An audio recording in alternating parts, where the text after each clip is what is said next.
She's embarrassed to say she doesn't understand, but he sees this and comes to her aid. Pick leads the way around here in keeping sheep off what's cattle ground. Do they try to come onto his ranch? Isn't that trespassing? Well, that land ain't legally part of Two Forks. Most of this desert around here belongs to the U.S. government. But McKinley don't give much of a damn, and since cattlemen's taxes been nursing this town along for years, it's just fair we get first crack at the open grazing. Last week, Pick had the buckaroos mark out some territory by burning what they call deadlines on the trees up there in those hills.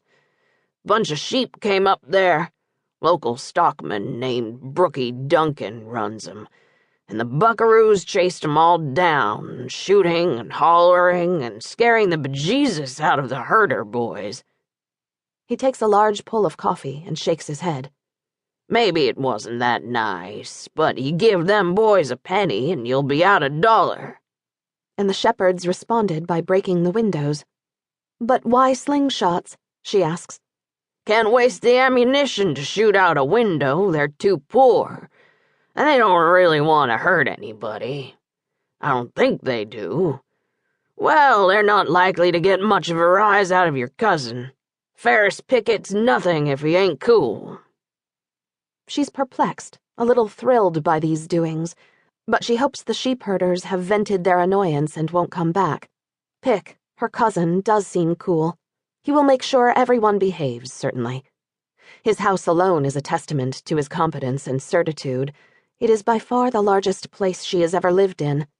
Inside, the wallpapers and carpets are scarlet and blue, almost royal, and the furniture is rich and polished. Outside, the house is broad and formal, with massive front doors, a dark mansard roof, and bright white paint. Above the veranda runs an abbreviated balcony with an iron railing, like Baroque black lace. But for the large metal windmill twirling beside it, this house would look suitable commanding a large lawn with redbuds and lilacs in one of the better areas of Chicago. Even with 3 of its large windows cracked or shattered, it is impressive, even haughty, as if it has mustered itself out of the dust and then been surprised by the humble neighborhood. Vincent follows her gaze. Pick built it a while back when he was young. Well, younger, he's 30 now. He wouldn't go for so much goo-gaw anymore, now that he's grown. Say now. He gestures east with his bearded chin. That claim of yours is a pretty property. It sits on a lake most of the time.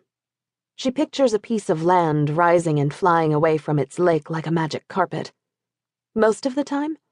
It's a playa lake. It's not there all year. Comes and goes, so they call it half a mind. You can water stock all spring at half a mind, but come August, you're sure to go begging. There's a place to stay, though. Miller built a cabin on the claim before he absquatulated. I'll live there all the time, then? That is, all the time?